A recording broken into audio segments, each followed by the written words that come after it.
Yo, what's good, y'all? Reggie Cross here, and welcome back to Behind the Lines, where we break down the fights, the drama, and the madness behind the scenes. Today, we got to talk about something that honestly feels like it fell out of a simulation. Jake Paul versus Julio César Chávez Jr.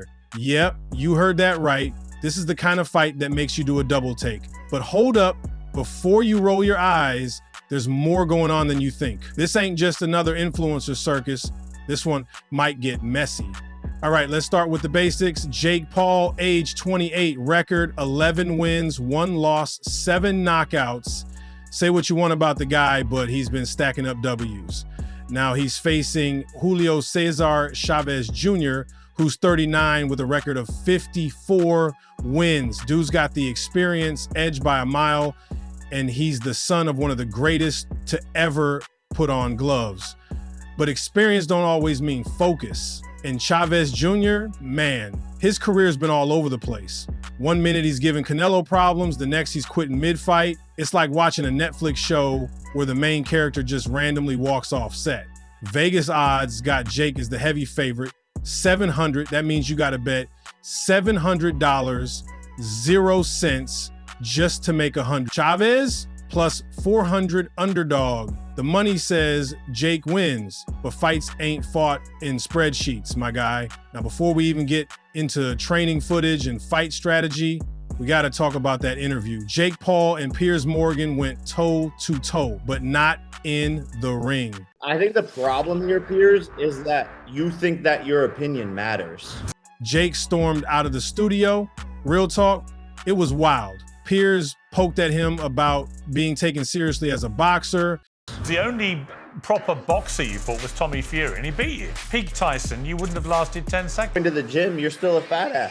Jake clapped back with, "You're still a fat A," then ripped off his mic and dipped. Just walked right off like he had Uber waiting. Now, depending on how you look at it, that was either a total meltdown or pure promo. Some folks said he looked unprofessional.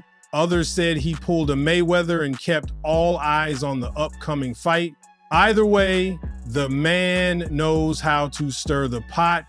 Let's be real. When Jake Paul first started boxing, nobody took him seriously. He was just the Vine kid with expensive sneakers. But now, the guy's been in legit fights. He beat Tyron Woodley, split with Tommy Fury, and put on a clinic against Nate Diaz. And he trains like a real pro now. His footwork's tighter, his jab's sharper, and he moves with purpose. Say what you want about him, but the man don't coast. He puts in the work, and that's why trainers and insiders, people who actually know boxing, are starting to say, okay, this kid might be for real. He ain't elite, but he's better than half the folks clowning him. Now, Chavez Jr., this one's tough. Dude has so much natural talent. Like, we're talking championship level genetics. His pops is a boxing god, and when Chavez is dialed in, you see flashes of that legacy, but man, consistency just ain't been his thing. He quit on the stool against Danny Jacobs, showed up out of shape more than once, and there were fights where he looked like he was just there for the check. Like he hit Uber Eats before the weigh-in. That said, the footage from his camp this time, it actually looks kind of legit. He's leaner. His combos look tight. The power's still there. He might be taking this one seriously. Then again, we've said that before. Now look, I'm not saying the man is prime Canelo. He ain't. But I am saying this. If that hook lands clean, it could get ugly. Real ugly. Fast. Especially because Jake has a habit of leaving his right hand a little low after combinations. And with a guy like Chavez, who's been in there with killers, that's an opening you don't leave unattended. Trainers from the old school are calling it the one punch nobody's talking about. Rumors say it's looking sharp again.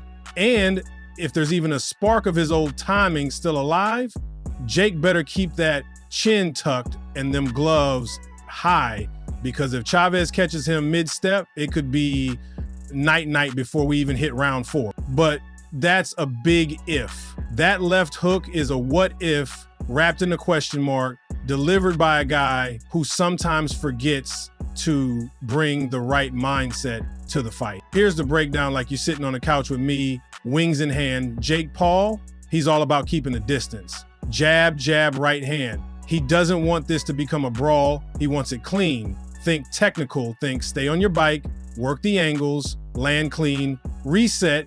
Simple but effective. He knows Chavez is going to try to walk him down. So what do we see in training footage?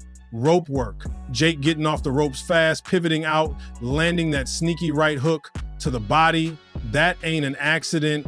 They know what's coming. Now flip it. Chavez Jr., he's bringing pressure like it owes him money. He wants to get close, lean on Jake, push him into the ropes, and throw in bunches.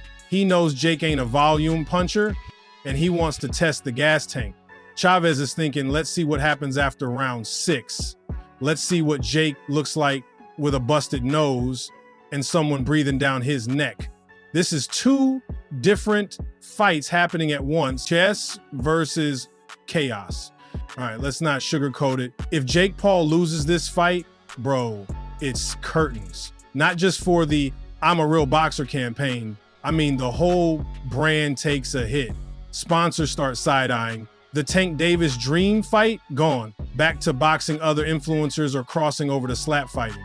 Jake has everything to lose. Now, Chavez, honestly, he already fumbled the bag so many times, nobody expects much. That makes him dangerous. He's got nothing to protect, but everything to gain. A win puts him back on the map. People forget real quick in this sport, especially when you knock out the loudest guy in the room. If Jake wins though, especially clean, he gets a new level of respect. Maybe not from the boxing purists, they'll always hate, but fans, media, casuals, that win says, I beat a guy with 60 pro fights and a championship pedigree. It doesn't make him elite, but it makes him real-ish. So that's the breakdown, folks. You got Jake Paul, the troll turned technician, versus Chavez Jr., the Legends kid, who might still have one last surprise in him. If you're feeling the vibe, hit that subscribe, drop your take in the comments. You know we read them all. Who you got? Jake the problem child with the media circus, or Chavez Jr. rolling in with that ghost of greatness? I'm Reggie Cross, and this right here is Behind the Lines. Signing off until next time, and remember, hype fades, legacy don't. Catch you in the next one. Peace. 745